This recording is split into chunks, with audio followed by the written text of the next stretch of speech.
Hey there, this is Dr. Joel Gould, and you're listening to my archive podcast called Get Your Smile On. This is a podcast that I recorded in 2015, and there's some really great information that I'm looking forward to updating with my new podcast called Revolution Radio. Stay tuned.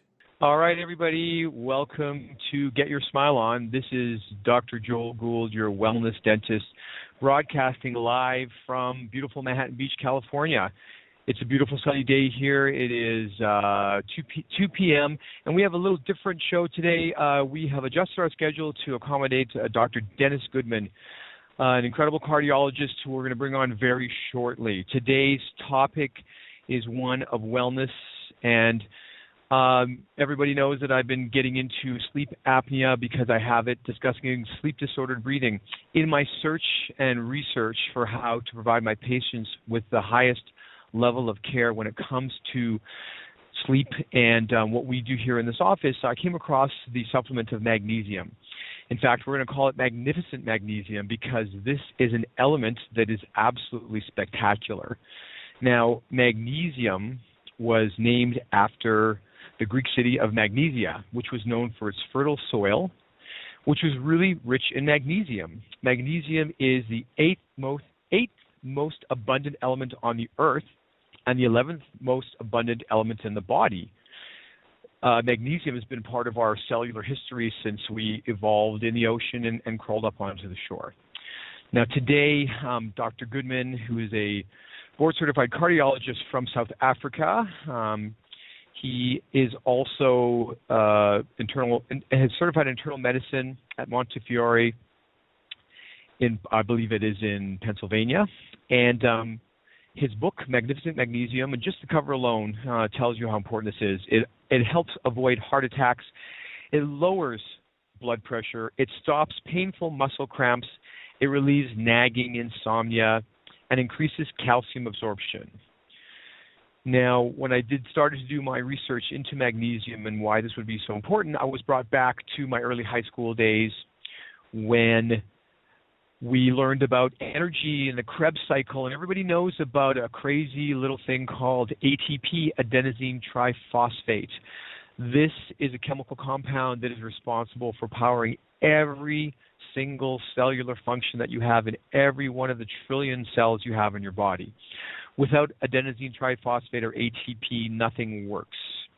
The thing that people have either forgotten or I guess I didn't know, this was already a long time ago for me, but magnesium is actually a very important part of the ATP complex.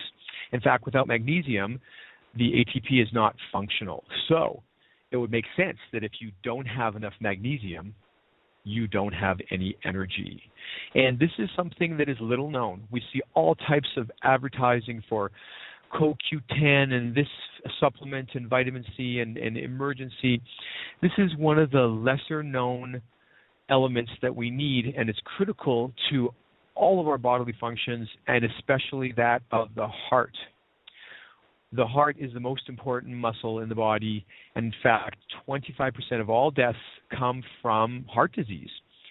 So what I want to talk about today is a way that maybe Western medicine hasn't focused on as closely as they should have, considering that we often wait until someone shows signs of cardiac problems, chest pains, high blood pressure. By the time these disease processes start to really affect us, things are actually pretty bad. And most of modern medicine goes in at the level where we're going to try and reduce your blood pressure. We are going to try and stabilize the way your heart is beating. Or a lot of times we don't get to look at these details until after someone's already had a heart attack. Today, my guest is really the preeminent expert on magnesium. He's also written 3 other books. His other book is Thrill of Krill, and we'll have to ask him about that. Anybody who doesn't know what krill is, you can ask the great and mighty Google. He always knows. His more recent book that has just come out is called K2, The Missing Nutrient for Heart and Bone Health. This is actually one of the areas that I was most interested in because as a dentist, we look at calcium, we look at bone, we look at all types of things that are involved in the jaw and healing. And the vitamin K2 is the missing link or the missing piece that I think that a lot of researchers don't really know what our issue is when it comes to having hardening in our arteries. So when it comes to high blood pressure and stroke, these are things that happen because our blood pressure gets to be too high. And why does that happen? Well, all of our blood vessels are lined with cells that are called endothelial cells. And these cells are very specific, and they line every single blood vessel in our entire body. It is these cells that take up calcium and give off calcium depending on the right type of electrolytes we have and our diet, the amount of calcium we're eating, the amount of magnesium we have in our bodies. Now, when we take extra calcium, it doesn't necessarily go into our bones. We need a variety of cofactors of different cellular enzymes that all work together to metabolize calcium and take it out of the bloodstream and put it into the bone where it can give you bone strength. And as you know, as we get older, a lot of people end up being on calcium supplements because their bones are brittle. So what we can do a little bit ahead of getting to the stage where our bones are brittle is we could consider the idea that there's only one way to get the calcium out of our arteries and into our bone, and that is with the right chemical mediators. So, of course, we will talk about magnesium, but vitamin K2 is a little-known vitamin, and it's one that you're going to probably hear a lot more about, and I really look forward to bringing you all the latest and greatest on this particular vitamin.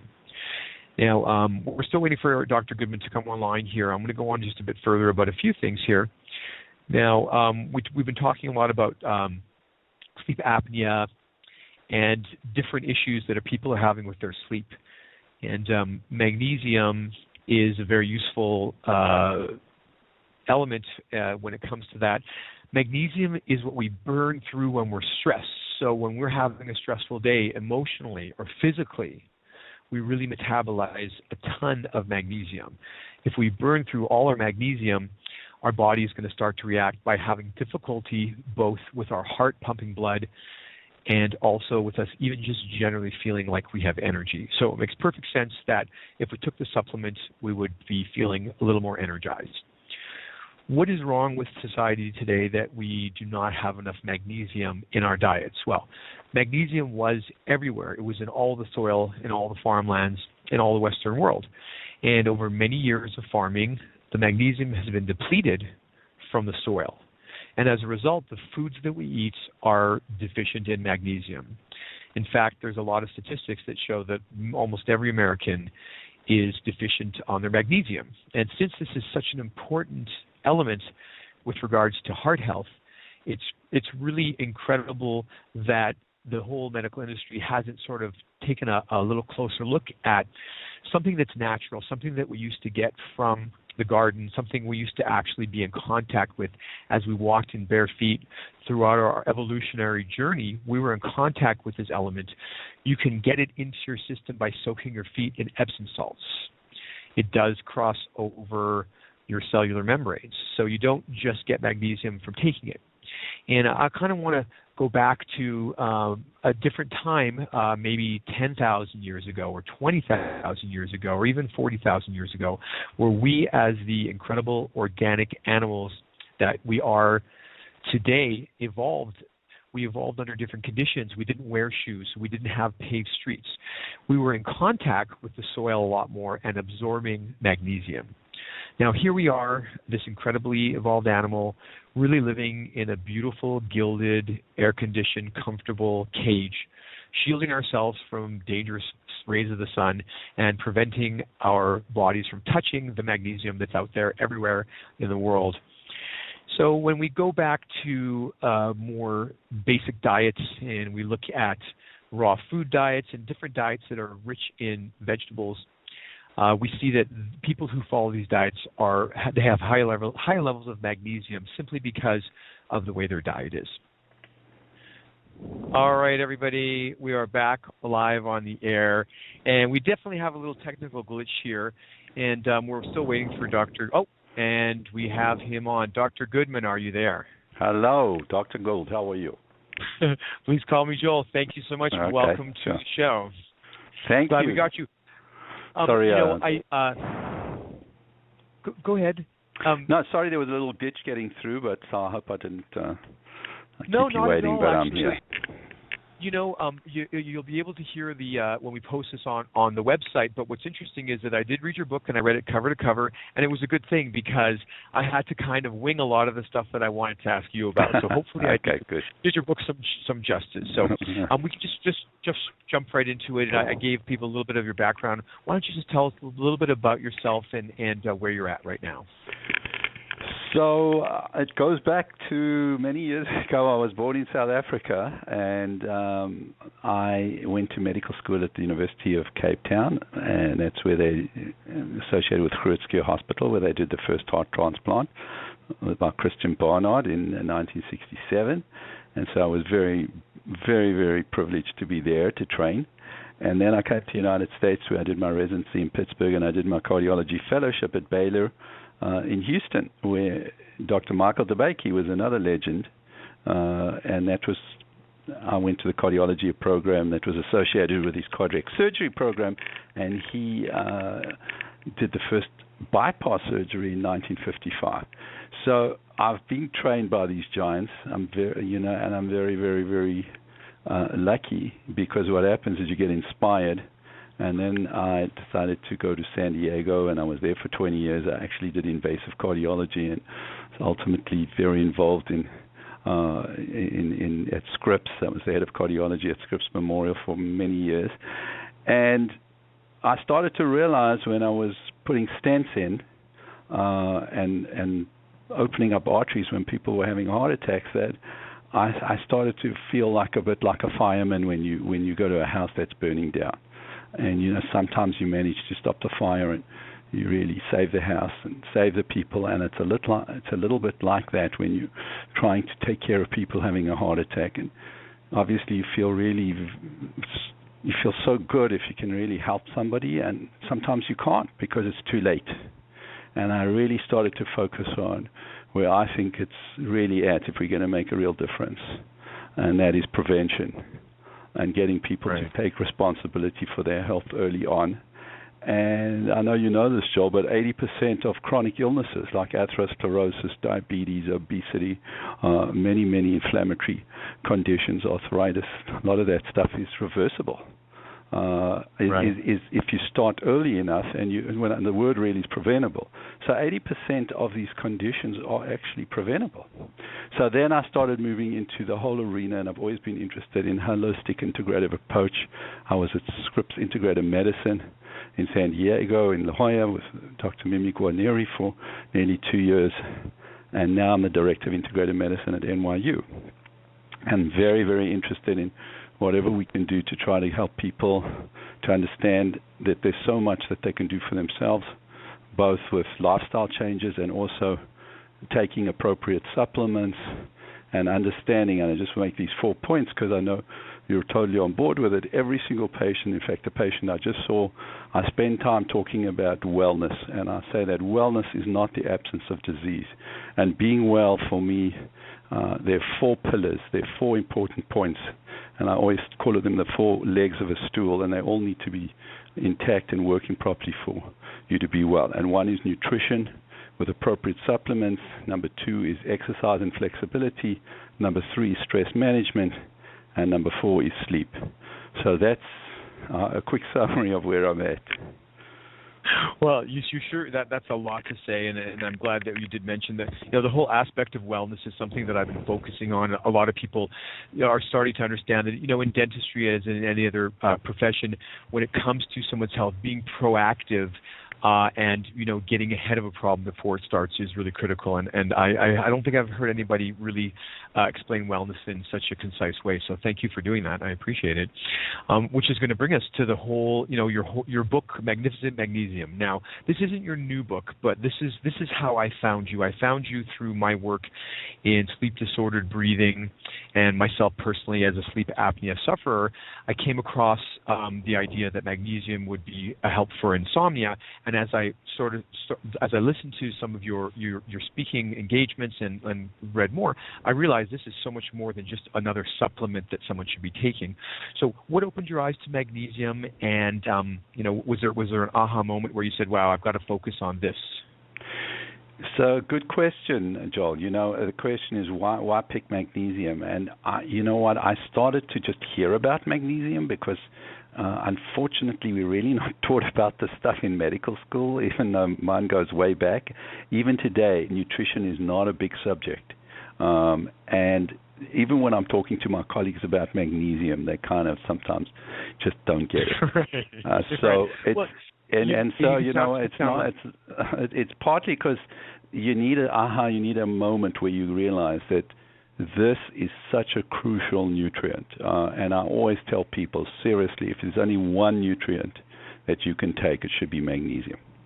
I know vitamin D is right up there, but I'm just saying because the magnesium is not made by the body. You require it, and you require it from basically dietary intake. So there are over 300 and probably 350 enzyme systems in the body that require magnesium. So essentially your body can't function properly if you're magnesium deficient. And where do you get magnesium? You get it from dark green leafy vegetables, nuts and seeds, halibut, Greek yogurt, some dairy products. But the bottom line is people don't get enough of these vegetables. Spinach, Swiss chard, broccoli, that type of stuff. And unfortunately, even if they are eating that, they may get the stuff from soil that is deficient in magnesium. And so I actually end up measuring what I call a red blood cell magnesium level on every single patient. So because we don't have a good way to tell if you're magnesium deficient, serum magnesium is not a good way. Only 1% of the magnesium in the body is in the serum. So when your doctor measures a serum magnesium, he says you're okay, it doesn't mean you're okay. So because the body does everything it can to keep that serum level in the normal range, even at the expense of tissue deficiency. So I measure red blood cell magnesium. The best lab for it is LabCorp. So you can ask your doctor for that. And it's not perfect, but it's better, much better than the serum magnesium. And I find that 75 to 80% of my patients are deficient. And they've got suboptimal levels. And that goes along with the literature that says 80% of Americans are deficient in magnesium. So I know you know this because you read my book, but there are major problems that occur when you're magnesium deficient. Let's start with the symptoms.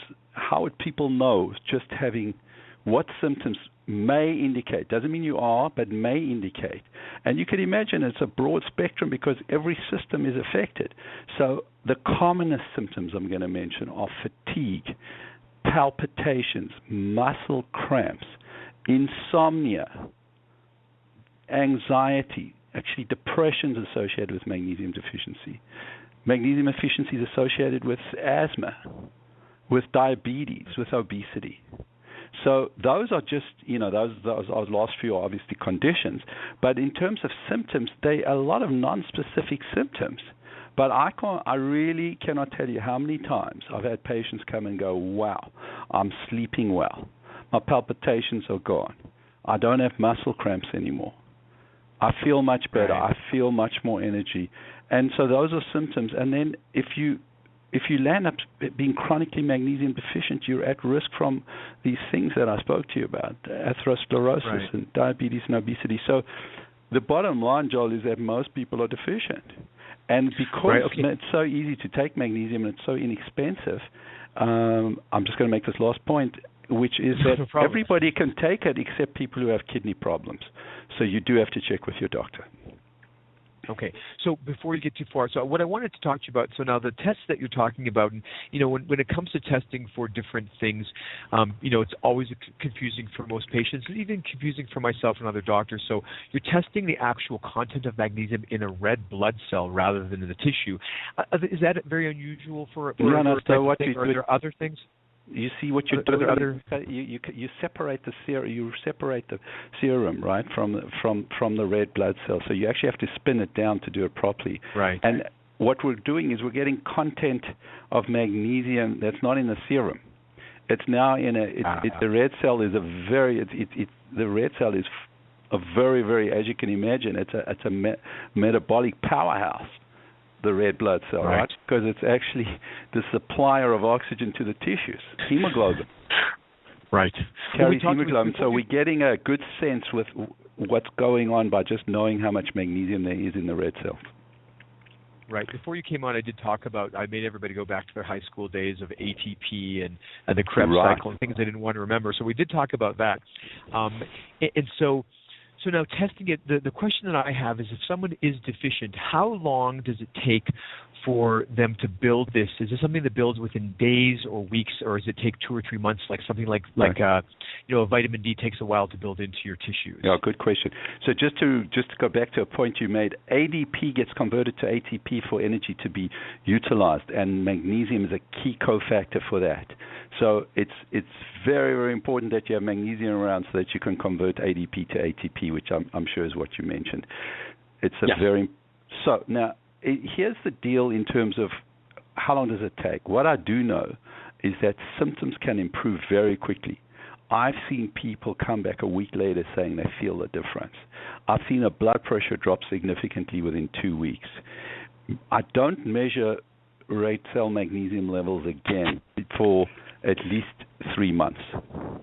So because there's no point, right? So I think that it takes a few weeks before you can expect to see an improvement in the red blood cell levels.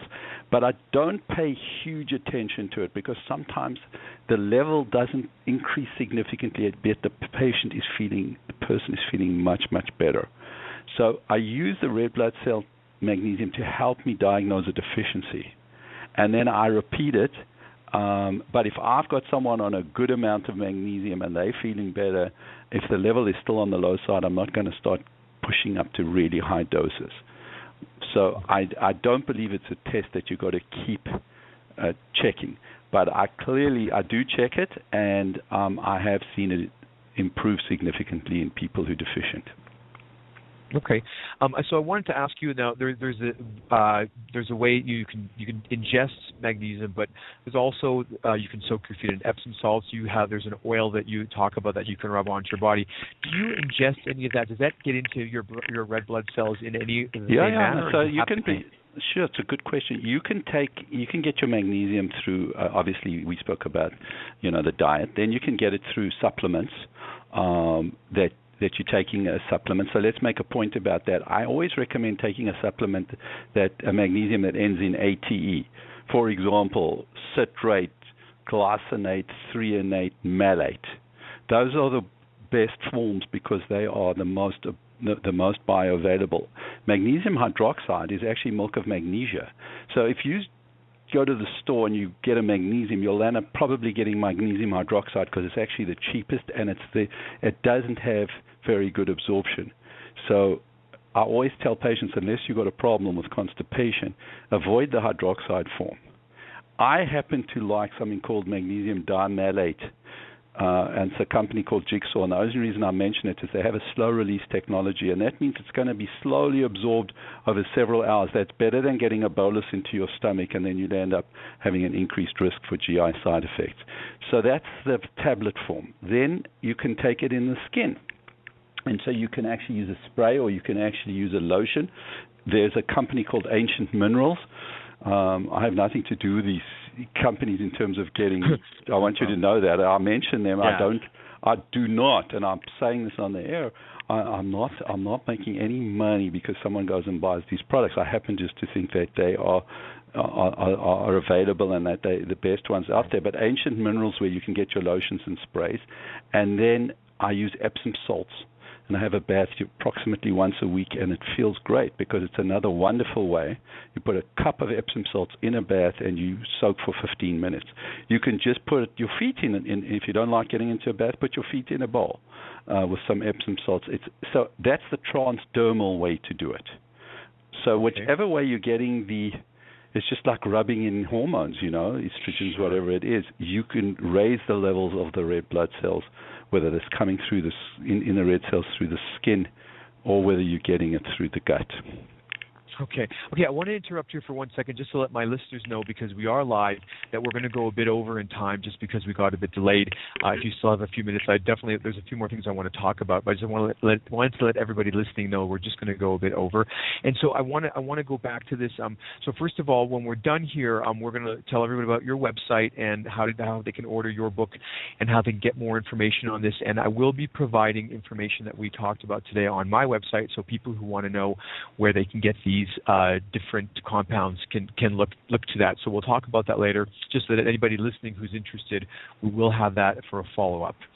And so now the one issue that we've sort of haven't covered is the stomach or the GI upset that people who just start taking magnesium have. Is that avoided by doing the transdermal method? Yes. Or just yes. Yeah, that's absolutely right, Joel. So you're not going to have that side effect if you take it transdermally. I haven't experienced any problem. So that's why if I tell people with any magnesium that you take by mouth, you may get some loose stool effect, and so whatever amount you're taking, try to cut it back. Right. And so if so for example, I think we should mention this. What's a good dose? People don't know. I tell them a good starting dose is 3 milligrams per pound. If you weigh 100, so most of my female patients are on 400 milligrams a day. My male patients 500 milligrams a day. You can actually take up to easily 5 milligrams per pound. If you're stressed, you should increase your level to 5 milligrams per pound. And you can take it if you have insomnia problems all at night. So I've had a lot of patients who just by taking the whole dose, let's say the 500 milligrams at night before they go to sleep, because it helps you to sleep. You can do that. Wow. Or you can divide it in 2 or 3 doses. And if there's a loose stool effect, you can cut it down to even once a day. Obviously, it's better than nothing. But then I tell people you may not be getting enough, clearly, and you would have to supplement transdermally. And I want to go back to this idea of having this, this magnesium dimalate slow release is a good way to really minimize the chances of loose stools and diarrhea. Okay, well that's actually what I was pretty interested in, just because we've got a lot of people with GI gastrointestinal issues in general. So I want to switch gears real quick here, and I'm just kind of curious. So to me, when I read your work, and I really to me it was a profound understanding, because I'm all about intervening with getting a good cleaning before you get periodontal disease. But to me, this seemed like such a no-brainer. It seemed like such a basic thing that an element that's such a huge part of who we are as humans. What are your colleagues saying about this? Is this something that's being received well, or is how's it gone? It's a good question, and the answer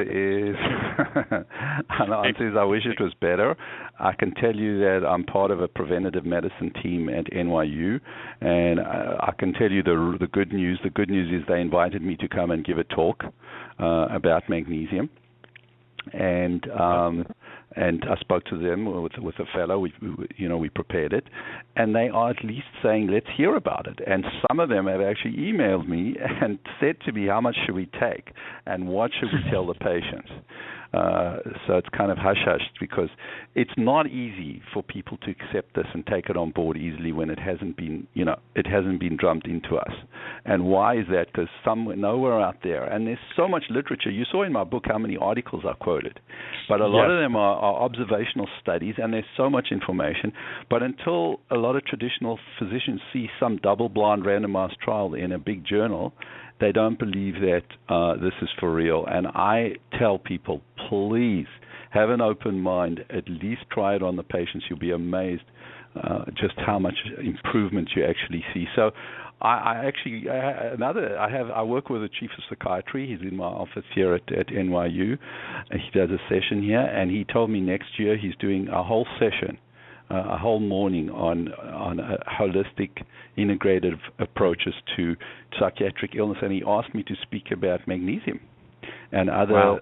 So your question is a very good one. I think that we are making progress, and you've got to start with people who've got an open mind, who want to listen, and slowly but surely we educate each other. And I try to think of myself as a bridge, Joel, just like you, between traditional and alternative and integrated medicine, because we've got to have a communication going on before we can even begin to hope the other side's going to take anything on board. And we have problems like, as you know, on the other side, where you've got some people saying that everything the doctors do with pharmaceuticals is giving poison, which is ridiculous. Right. So well, we got okay, the extremists on both sides. Right. Well, so it brings me back to we had a conversation that neither one of us have come up initially in the American system, and we maybe have a different perspective. And one of the things that I, as a Canadian working here, I get frustrated because on one hand we have the absolute must have a double-blind study done by a reputable university before they'll even look at something that's natural, and on the other hand we have the farthest, everything raw, just the whole nothing. Everything's holistic. Everything is not based in science, and I don't like that. I don't like that fringe either. I know there's a middle ground, and I'm here with this show and hopefully raising awareness about someone like you and your book, because this is obvious to me that there's a very easy middle ground. It's having a background in science and being open to the idea that we are animals that evolved over the last million years, and we have to look at our environment and what we ate to make us whole. So I'm really so glad to have somebody like you on my show. I want to wind things up here, and I do want to have the opportunity, because I do want to talk to you for future about K2, and I'd love to talk to you about some other things. But for today, I want to let all my listeners know if you would give us your website. And again, his books are available on Amazon.com, of course, and we will have the links to my website. But I'll go ahead and let you tell everybody how to get a hold of you, and we'll let you go. I know you probably had a long day. You're probably ready to relax. I'm not quite done yet, but okay. It's like the middle of my day. So my website's DennisGoodmanMD.com, and you'll find actually an email address there. I'm at NYU. You can find me through, if you just go and Google my name, Dennis Goodman MD, you'll find all the information. But I've written 3 books. One's Magnesium, one vitamin K2, and other one was about krill and omega-3s. Busy working on my next book. And my whole idea is that we educate, and I commend you too, Joel, because we're trying to raise awareness, we're trying to give people information, and some of the information we have, maybe it's not steeped in the science that other people expect. It doesn't mean you don't want to listen and say, let's see how it works, as long as it's not doing any harm.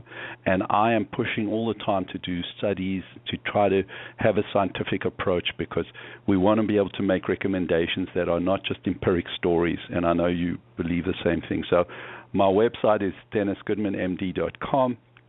My email is dennis.goodman@nyumc.org, but you can find that information on my website. Okay. Thank you so much. You're such an articulate guest. I can't wait to have you back in the future. I look forward, and congratulations on what you do, because you know what? Until people can get out there and speak about it, people don't know, and we didn't get to this, but one of the reasons we don't have these big studies is because it's very expensive, right? And unfortunately, only the drug companies can afford these very expensive studies.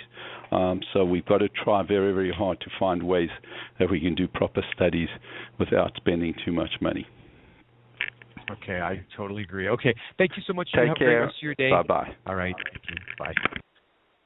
All right, everybody, that was Dr. Dennis Goodman.